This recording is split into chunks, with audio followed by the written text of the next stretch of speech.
আসসালামু আলাইকুম সুধী দর্শক, বেলাশেষ নিউজ ফিড থেকে স্বাগত জানাচ্ছি। আমি আশরাফ রিপন। খুলনা বৈষম্য বিরোধী ছাত্র আন্দোলনের নেতাকর্মীদের উপরে শিববাড়ি মোড়ে নেক্কারজনক হামলা করেছে দুর্বৃত্তরা। খুলনা বৈষম্য বিরোধী ছাত্র আন্দোলনের অন্যতম নেতা সাজিদুল ইসলাম বাপ্পি তার সহযোদ্ধাদের নিয়ে শিববাড়ি মোড়ে অবস্থান করছিলেন। পরবর্তীতে শিববাড়ি মোড় থেকে বাইক যোগে দৌলতপুরের উদ্দেশ্যে যাত্রা শুরু করেন।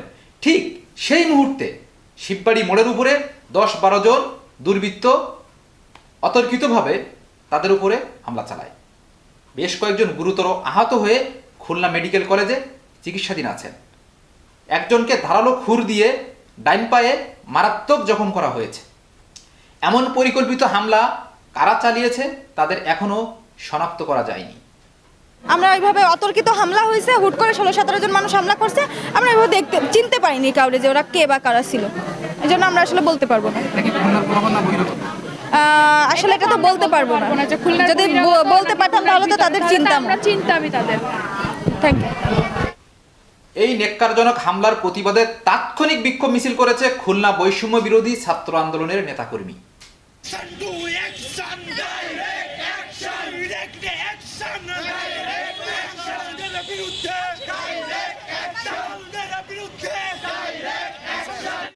বিক্ষোভ মিছিলটি খুলনা শিববাড়ি মোড় থেকে শুরু হয়, পরে সঙ্গীতার মোড় প্রদক্ষিণ করে আবার শিববাড়ি মোড়ে এসে মিছিলটি শেষ হয়। খুলনা বৈষম্য বিরোধী ছাত্র আন্দোলনের নেত্রী রুমি রহমান, এই হামলার পেছনে কারা জড়িত আছে খুঁজে বের করতে হবে, না হলে জুলাই আগস্টের মতো ভয়ানক হয়ে উঠবে ছাত্র সমাজ, এমন মন্তব্য করেন। বের হয়ে যাওয়ার সময় আমাদের ছেলে ছিল মাত্র 4-5 জন এবং আমরা সেখানে অনেকগুলো মেয়ে ছিলাম। এই মতো অবস্থায় যখন আমরা বের হয়ে যাচ্ছি তখন অতর্কিতভাবে একদল সন্ত্রাসী এসে প্রায় 17-18 জন হবে, তারা এসে আমাদের উপর হামলা করে। যখন আমাদের ভাইদের উপর হামলা করে আমরা তখন মেয়েরা আসলাম ভাইদের সেভ করতে, তখন তারা নির্লজ্জভাবে মেয়েদের গায়ে হাত দেয় এবং মেয়েদের গায়ে হাত তোলে, লাথি মারে। তারা কাপুরুষের মতো মেয়েদেরকে মারধর করে এবং আপনারা জানেন যে আমাদের 2 জন মেয়ে খুবই গুরুতরভাবে আহত হয়েছে এবং তারা বর্তমান খুলনা মেডিকেলে চিকিৎসাধীন রয়েছে। আমরা এই ঘটনার তীব্র নিন্দা এবং প্রতিবাদ জানাই এবং এই চোর সন্ত্রাসী গ্রুপ, এরা যে কত বড় সন্ত্রাসী চোর আপনারা জানেন। এরা এখানে এসে মারামারি করতে আসে নাই, এরা শুধু আমাদের মারতে আসে নাই, এরা আমাদের কাছ থেকে আমাদের ভাইদের পার্স, ওয়ালেট এবং স্বর্ণের গহনা সহ মেয়েদের তারা সেখান থেকে ছিনতাই করে নিয়ে যায় এবং আমাদের নাজমুলকে বেধড়ক মারধর করে এবং বাপ্পির গায়ে হাত দেয়, খালিদকে ছুরি মারে এবং সাদিয়া এবং দিয়া তারা এখনো পর্যন্ত হসপিটালে চিকিৎসাধীন অবস্থায় রয়েছে। আমরা চাই প্রশাসনের কাছে একটাই দাবি, আমাদের প্রশাসনকে জানিয়ে দিতে চাই যারা বা যে এই হামলার সাথে জড়িত আছে, যারা সামনে ছিল এবং পেছন থেকে ইন্ধনদাতাকেও খুঁজে বের করতে হবে কে এদের ইন্ধন দিয়েছে। শুধু যে যারা হামলা করেছে এরা একজনের কথাই আসেনি, এরা অবশ্যই কেউ ইন্ধন দিয়েছে এবং ইন্ধনদাতার ফলে এখানে এসেছে।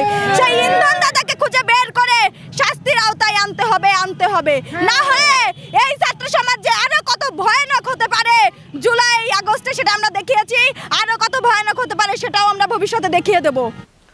সাজিদুল ইসলাম বাপ্পি দ্ব্যর্থহীন কণ্ঠে বলেন, জুলাই বিপ্লবে অংশ নেওয়া ছাত্রদের টার্গেট কিলিং মিশন করছে একটি গোষ্ঠী এবং প্রশাসনের দায়িত্ব নিয়ে প্রশ্ন তোলেন এই ছাত্র নেতা।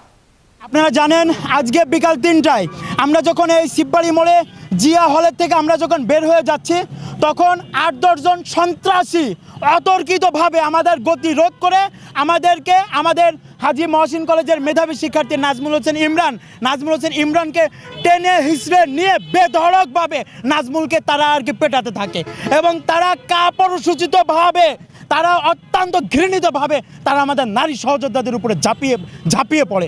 আমি লজ্জা পেয়েছি আমাদের নারী সহযোদ্ধাদের উপরে তারা যেভাবে আক্রমণ করেছে, তারা আমাদের নারী সহযোদ্ধাদের শ্লীলতাহানি করেছে, সেখানে আমি লজ্জা পেয়েছি। প্রিয় উপস্থিতি, আমরা জানি খুলনায় আমাদের দিনের পর দিন খুলনার আইন শৃঙ্খলা পরিস্থিতির অবনতি হচ্ছে। আমরা প্রতিদিন দেখতে পাচ্ছি সন্ত্রাসীরা খুলনার অলিতে গলিতে ঘুরে বেড়াচ্ছে, সন্ত্রাসীরা তাদের কার্যক্রম পরিচালনা করতেছে। আমি প্রশ্ন রাখতে চাই খুলনার পুলিশ কমিশনারের কাছে, আপনি যদি না পারেন তবে অনুগ্রহ করে দায়িত্বটা ছেড়ে দেন।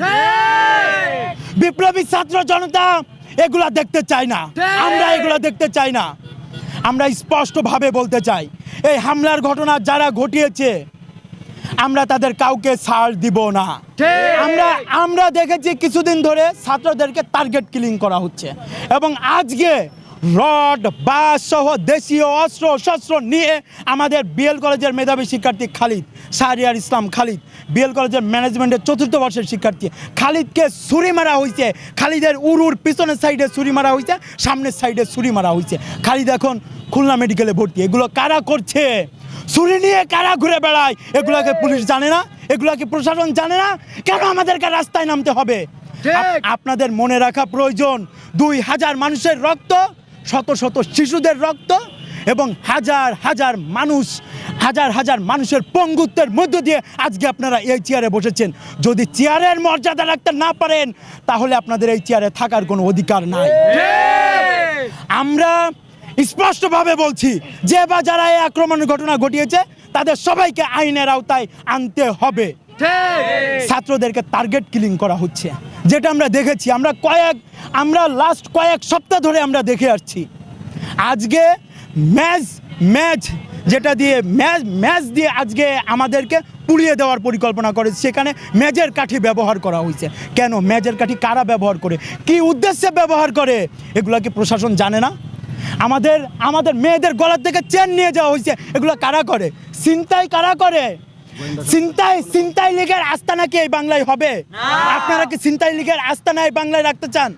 খুলনায় রাখতে চান? তো আমরা গোয়েন্দা সংস্থাগুলো সহ পুলিশ প্রশাসনের দৃষ্টি আকর্ষণ করছি যে বা যারা এই ঘটনা ঘটিয়েছে তারা যে দলেরই হোক আপনারা তাদের খুঁজে বের করুন, আপনারা তাদের আইনের আওতায় আনুন। দর্শক, এই ছিল বেলা শেষ নিউজ ফিডে। শেষ করছি। পরবর্তী আপডেট নিয়ে আবারও ফিরে আসবো, কথা হবে, দেখা হবে। সেই অবধি ভালো থাকুন, সুস্থ থাকুন। আল্লাহ হাফেজ।